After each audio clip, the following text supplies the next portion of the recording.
If you haven't heard about Anchor by Spotify, it's the easiest way to make a podcast with everything you need all in one place. Let me explain. Anchor has tools that allow you to record and edit your podcast right from your phone or computer. When hosting on Anchor, you can distribute your podcast on listening platforms like Spotify, Apple Podcast, Google Podcast, Amazon, and so many more places. It's everything you need to make a podcast all in one place. And best of all, it's totally free. Download the Anchor app or go to anchor.fm to get started.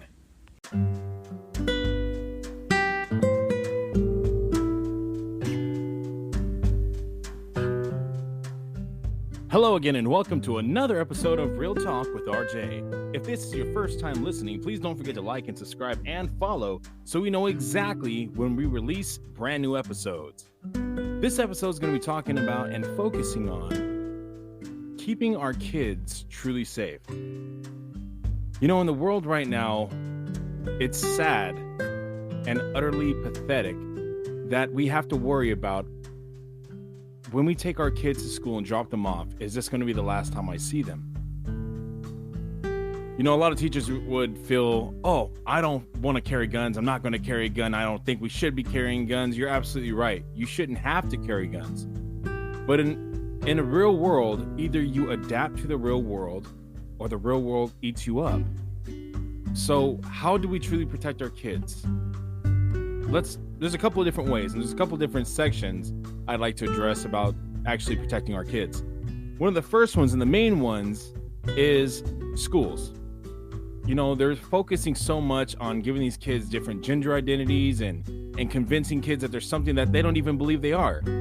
You know, like we see this very often. Kids are going to be who they are regardless of your help, of your intentions, of your influence. If you really think about it, there are lots of conservative families who raise their children according to their religious beliefs or whatnot, and their children just come to identify themselves as gay and feel that they are gay.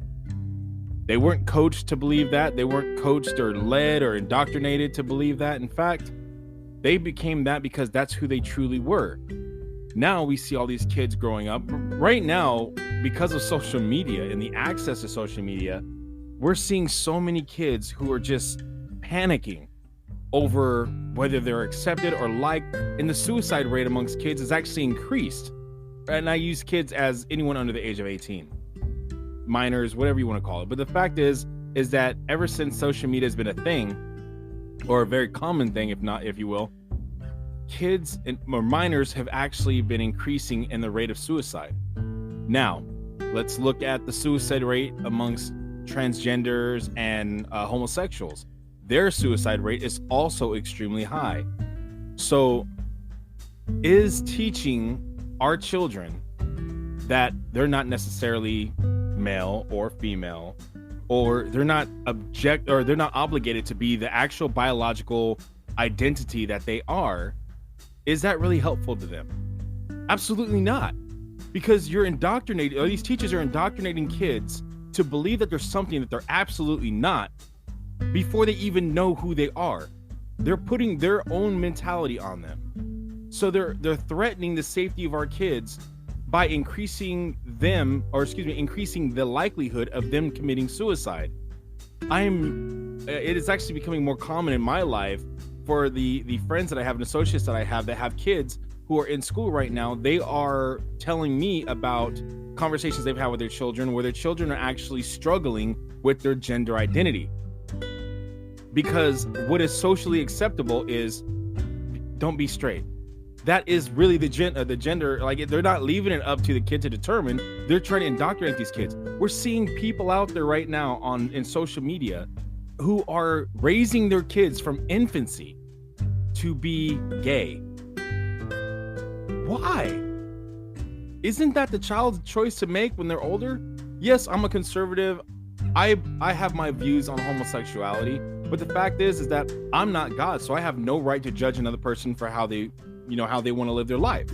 It is my responsibility to love and accept all others, even if I have a different opinion about how I think they should live their life. It's not up to me because they don't have to stand before me and get judged. So a true Christian is not going to reject somebody based on their beliefs. A true Christian is going to accept people based on their beliefs, although they will not do things to promote that lifestyle. So I support, freedom of speech. I support that very strongly, even if it is, and I say this with the caveat that I'm a black man. I support free speech because the same free speech that allows me to defend my rights is the exact same free speech right that those who are racist have. Those individuals of the Klan, if they want to speak against me, they have that right. I fought for that as a veteran. So true tolerance is not saying that I have to agree with you. True tolerance is saying you have an opinion, you have a right to it. I respect that. So if you really want to be tolerant and accepting for all those teachers out there pushing this agenda, if you really want to be tolerant and accepting, let the kids determine who they are. You're threatening their lives and their safety by adding on another section of stress these kids don't need. They don't need you to tell them that they're not who they actually are. Let them decide who they are and who they love as they grow up. Gender identity, sex, religion, all that stuff should be taught by the parents. Our students are in the United States, our kids are getting dumber and dumber and dumber. They're tech smart but book stupid, because teachers are focusing on the wrong things.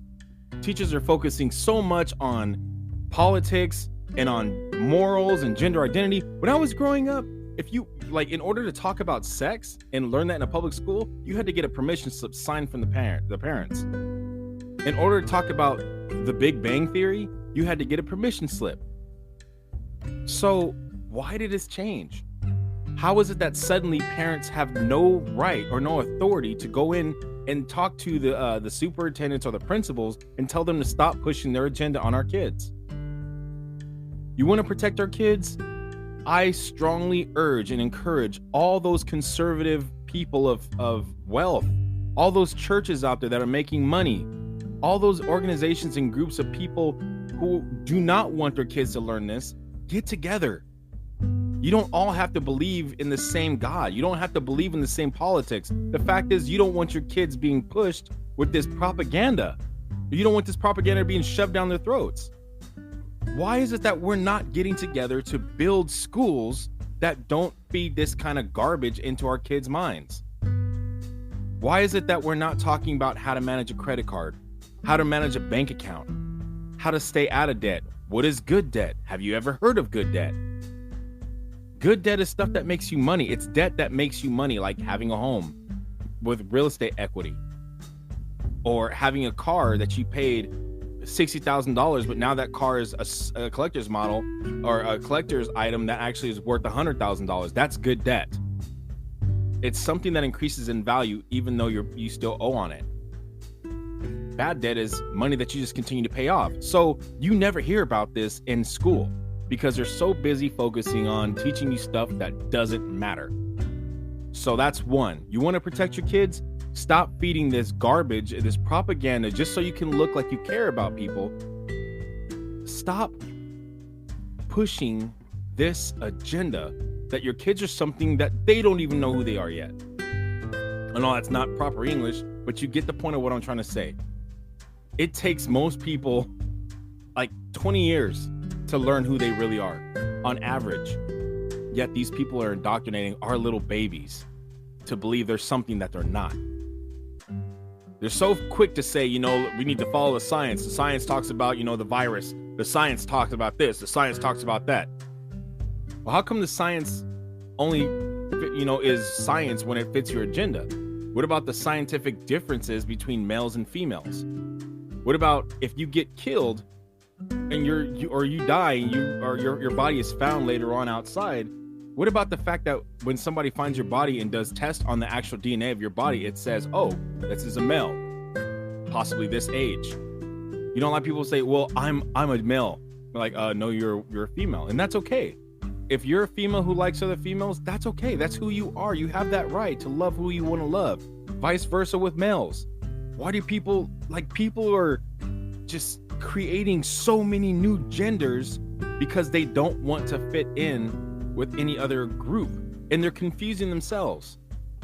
We got transgender women, like who are biological boys or biological males, who are engaging in sexual activity with females, actual biological females, but they consider themselves lesbians. Like, no, you're a heterosexual man with feminine tendencies. That's okay. How come the biological science doesn't work there? How come it doesn't apply? I can keep going on in that subject, but I want to get to other ones as well. Another way to protect our kids. Stop, for the love of God, stop with the participation trophies. Participation trophies are horrible ideas. Why do I say that? Because of the fact that when you give a kid a participation trophy, you minimize and diminish the value of winning. People have gotten so sensitive these days that they've even taken out the valedictorian of school.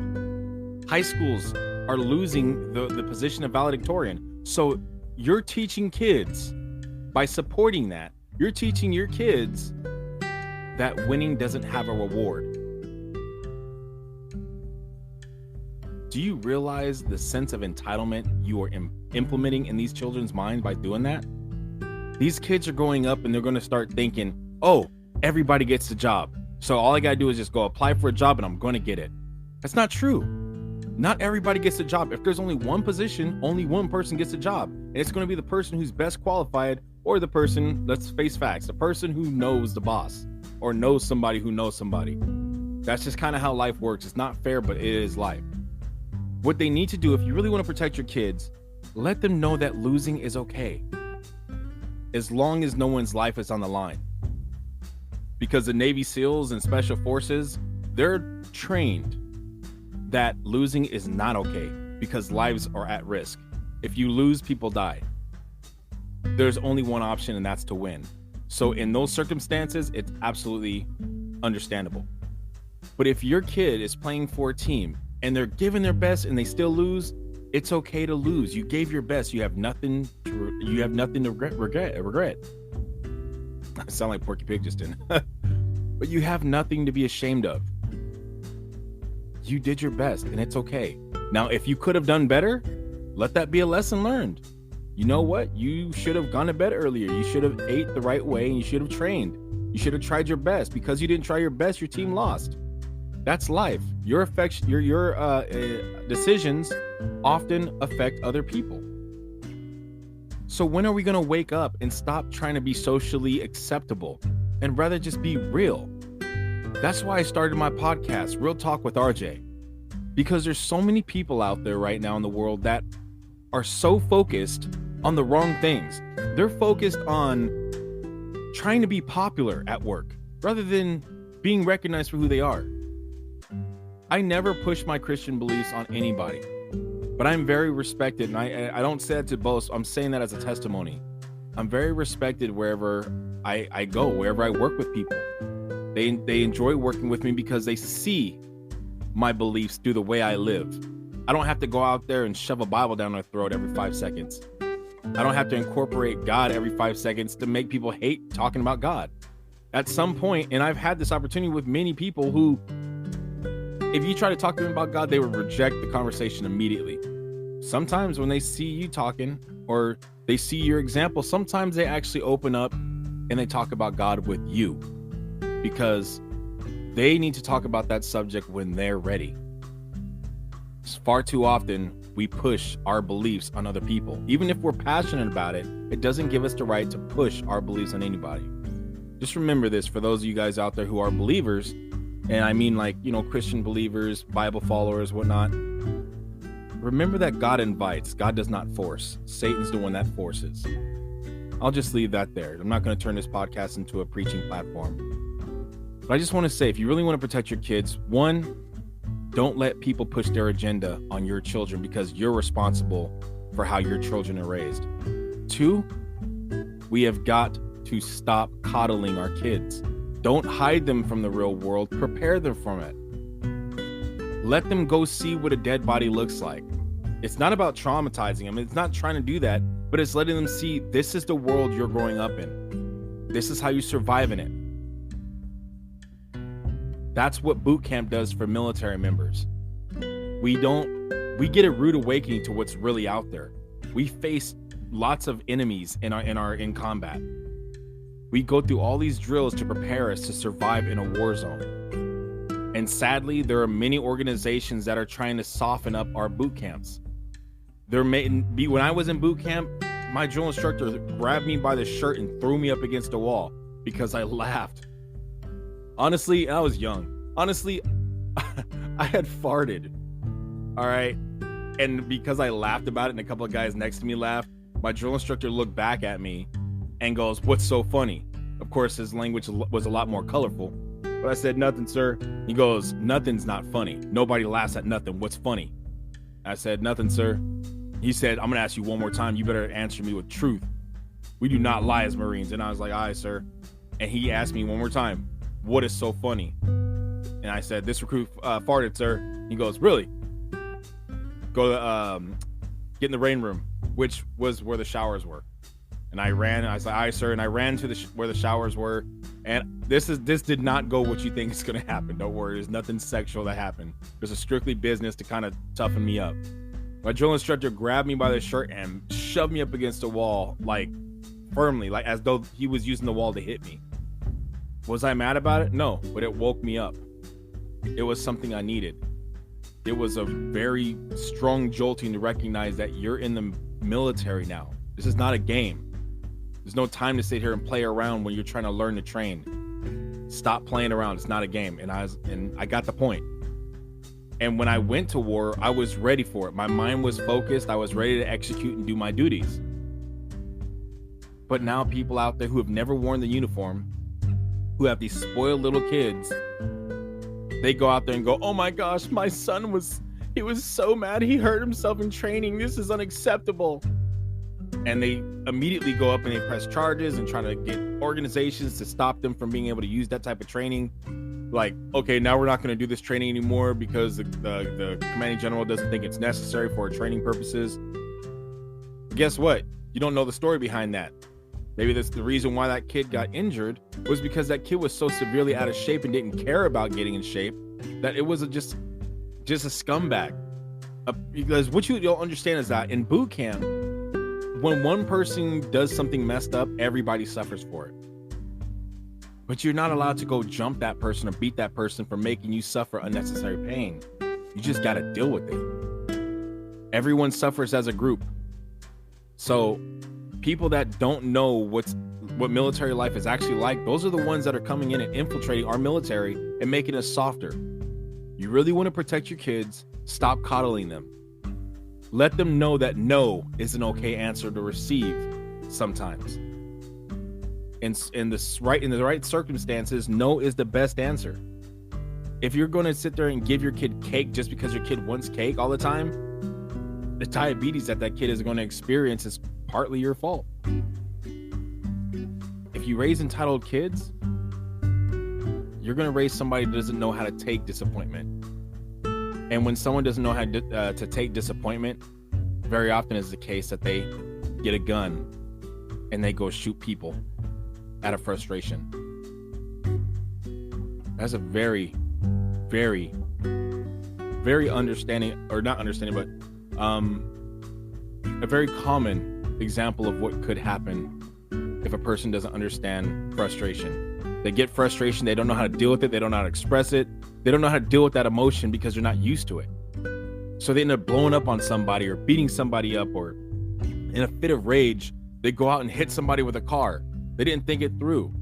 They were just so disappointed because they got the job. So the guy that got the job walks out, he's happy, he's enjoying himself, he's on his way back to his family, and he's just like, he's happy he gets to go home with the job. So now, as a result of being happy going to his job, he gets hit by a car. And driving that car is a person that lost that job. Why did that guy do that? Because he doesn't know how to deal with disappointment. What are you going to do? You could stop something like that from happening by teaching your kids how to deal with disappointment. That not everybody wins. Do not put your kids on a team, a sports team where they give participation trophies. I'm warning you, it's not good for the kids. I don't care what all these other people are saying, it's not. Because these people are working their butts off to win Olympic gold medals. You think those kids, the people that are Olympians, you think they got fourth place or participation trophies? No. Only the winners got winning trophies. If you want to participate, you should get a certificate saying you participated, so you can have that as a memory. A certificate, not a trophy. Trophies are for winners. Pizza parties, those also should be winners as well, but to each his own. But the trophies do not help the kids. Next, stop falling for these political laws that they're passing. The Protect Our Kids bill, just because it says protect our kids doesn't mean it has anything to do with protecting our kids. I had never studied politics as closely as I have until Trump was president. And once Trump was president, then I was actually doing my research.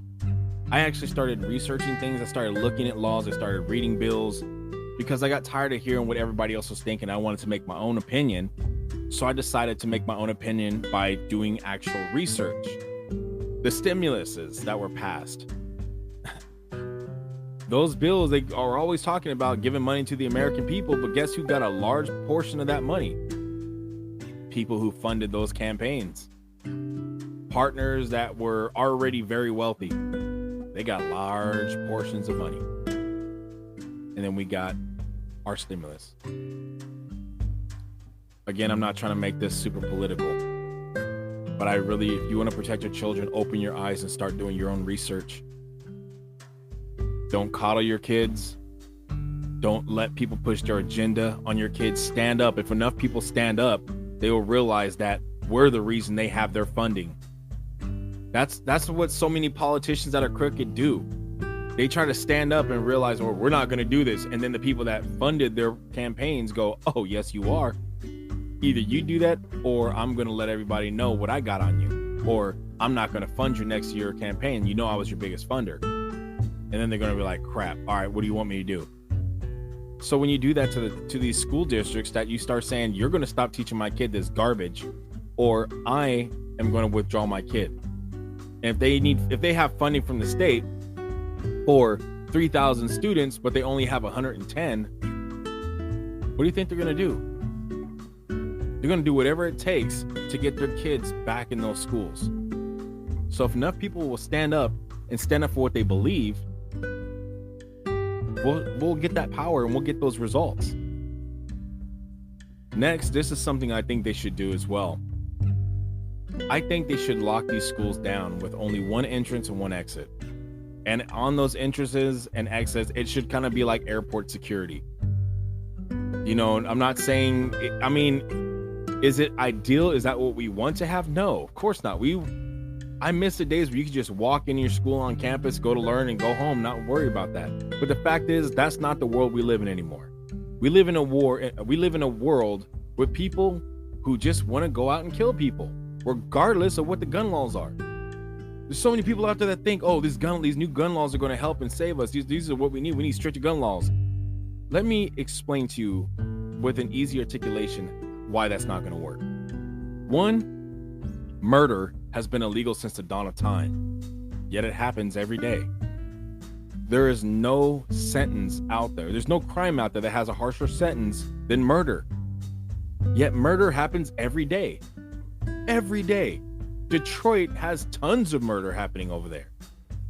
So what makes you think that making stricter gun laws is going to stop criminals from getting guns? They don't care about the laws. That's why they're criminals. The only thing that's going to happen is that it's just going to make it harder for law-abiding citizens to protect themselves and get guns legally. It's going to stop you from being able to defend yourself.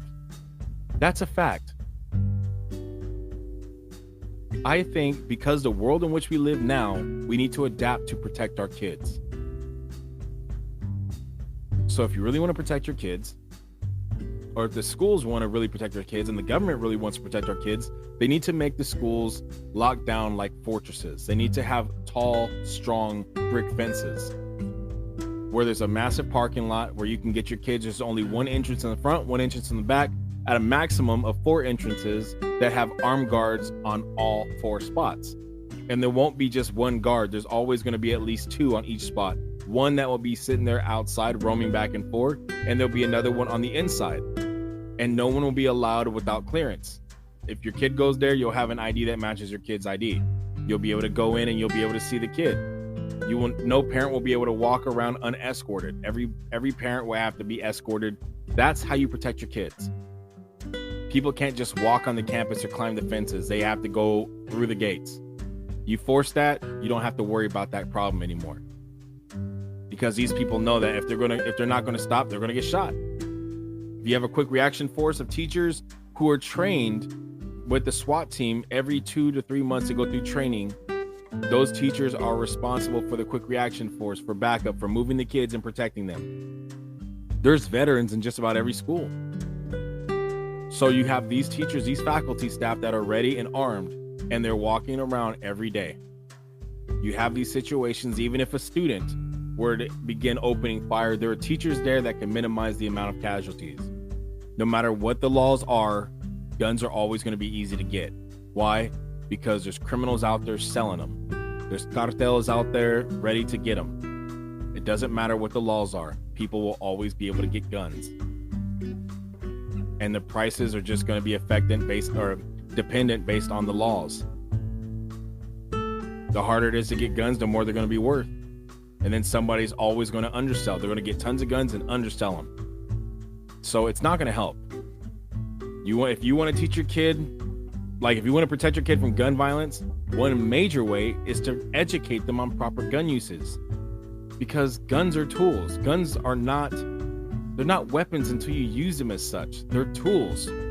They're tools to do a job. They're either to shoot discs, shoot targets, or defend your life. You're like, oh, it's an assault weapon.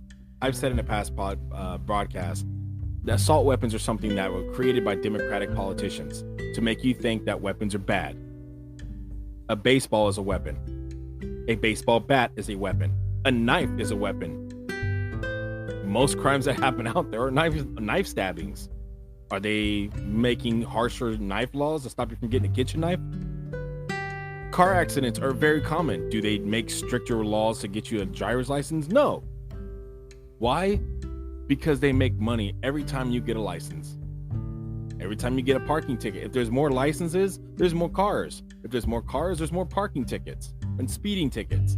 There's more revenue for them. They don't want to stop that, even though there's tons of people out there driving under the influence and dying and killing other people. They're not going to stop people from driving. Even if you do that, you still get your car back. Or you get a car back. You get your license back at some point.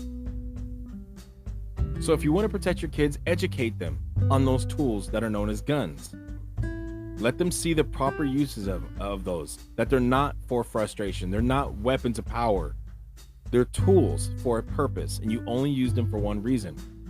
Look at kids who study martial arts. The overwhelming majority of kids who study martial arts don't use martial arts to be bullies. They use martial arts to defend themselves as a last resort because they're taught the proper uses of martial arts. It's the same with guns. If you take the entire population of people in the military, friendly fire is very rare. Yet all of us have guns. Because we're taught the proper uses of a gun. And we're also taught how to deal with frustration and depression. And rejection. So I encourage everybody, if you really want to protect your kids, prepare them for the real world. Don't hide them from it. If you really want to protect your kids, don't coddle them. Prepare them for the real world. Tell them no. Reward them for success. Don't reward them when they don't succeed.